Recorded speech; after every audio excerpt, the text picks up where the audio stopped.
Ahoy there, YouTube! We're back again today for more of our Origins Bonanza coverage. We're here at the White Wizard Games booth with Rob. Hey. We are about to learn about the upcoming Hero Realms campaign. Right? Yeah, so Hero Realms is a deck building game, plays like Star Realms, but it's got a fantasy theme.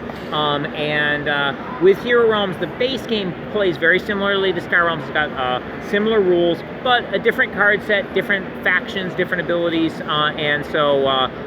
While if you're a Star Realms player, you'll be able to pick it up in minutes, it does have a fresh new feel. But with expansions, we're taking Hero Realms in different directions that sort of make sense for a fantasy-themed game. So, for example, there are character packs. You can play as a specific character in the world of Hero Realms. You can play as a fighter or a thief, a cleric, a wizard, or a ranger. And these character classes have different starting health, different special ability cards, and a different custom starting deck. So each of these characters starts from a different place, but we balance them to be of equivalent power, so you can battle them against each other. Expansion we have coming out this fall, which we're really excited about, is the Hero Realms Rune of Thandar campaign deck.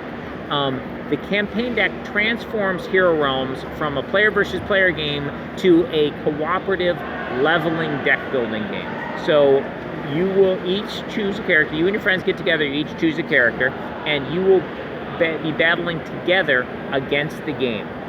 So you'll be going on missions, you'll be fighting monsters, you'll be finding treasure, you'll be improving your character over time. So on each mission, you're going to have a bad guy you're fighting against, known as the Master, and for the first mission, this Enthralled Regulars represents the Master. And you can see this card is very large, so the Master cards are big, so you can put them on the table and everybody can easily see who the Master is in that mission. The Master has a starting health, so just like a player, you're trying to reduce their health down to 0 to defeat them.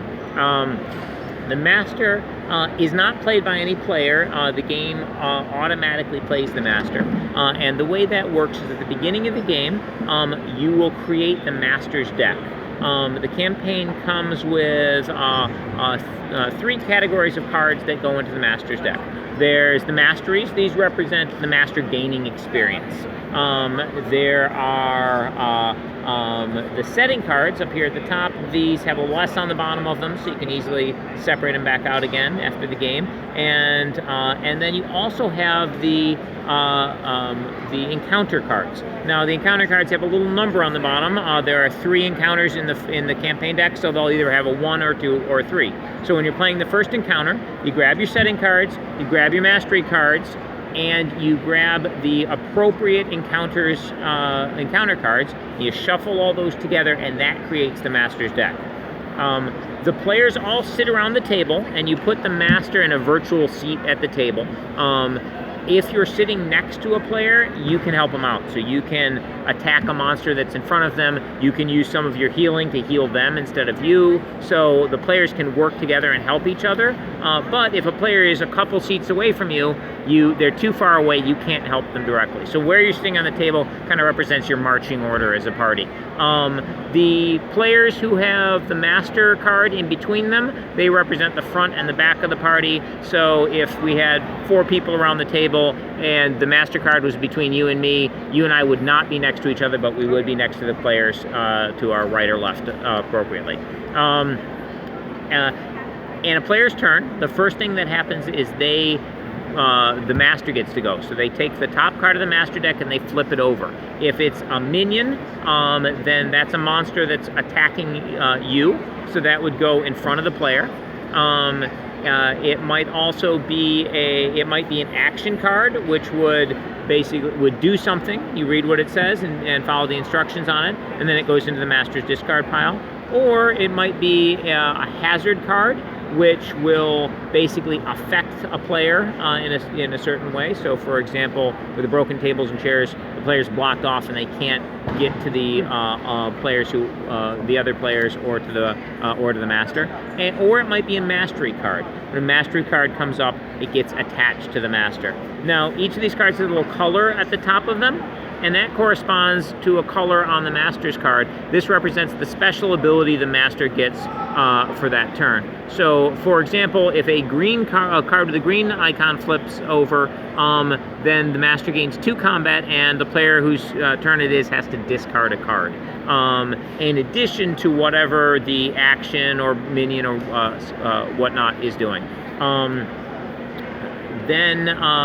After the Master goes, spends its combat attacking the player and their champions, then the player gets to go and take their turn as normal. If the Master gets experience equal to the number of gem icons underneath their level, then the Master levels up.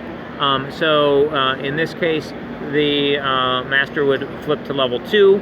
The special abilities get more powerful, but most importantly for this particular Master, when this Master's level 2, instead of a player flipping 1 card to see what the Master does on the Master's turn, they have to flip over 2. So this Master gets way more powerful when he levels up. Just as the players' decks are becoming more powerful through the course of the their deck building, the Master gets more powerful as well. Now, when a mission ends, players will, if they win the mission, players will get rewards. The rewards might be treasures that they find.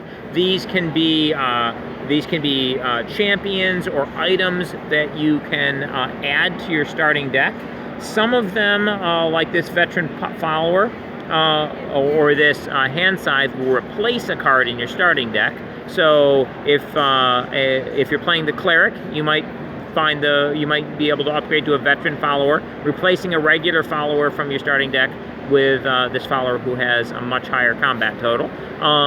There might be cards that just add to your deck. So, for example, this Wizard's Arcane Wand just will get added to your starting deck, and the fighter could get this hand scythe, which replaces a gold. These cards are designed for campaign play, but you can take the character that you've been playing in the campaign and you can play them against your friends, against their campaign characters. So if a card needs it, we have special player versus player rules on it, on how the card functions in a player versus player game. In addition to items you might find, sometimes players will gain experience points. Experience points can be used to improve your skills or abilities. Those the cards that start out with your character in play, the sacrifice abilities or the expend abilities, you have to pay 2 gold to do something. For example, the Wizard's channel ability and fireball ability that they get at the start of the game. These you can level up and increase to more powerful versions by spending your experience points. You can also add your character's starting health total by buying health cards.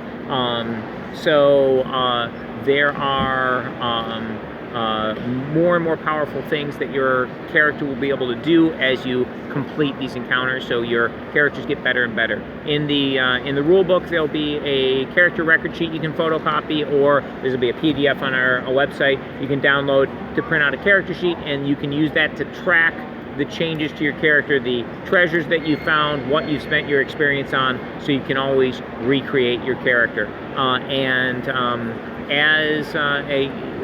This first set has 3 missions in it, and your character will get rewards each time, getting a little more powerful each time, and then we'll come out with the next campaign set, which will have 6 new missions, and each time you play, you'll get more treasure, more experience.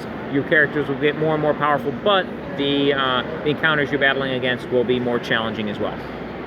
All right, looks good. When is this coming out? This will be shipping out to our Kickstarter backers in end of summer, early fall, and out to retail stores for Christmas time.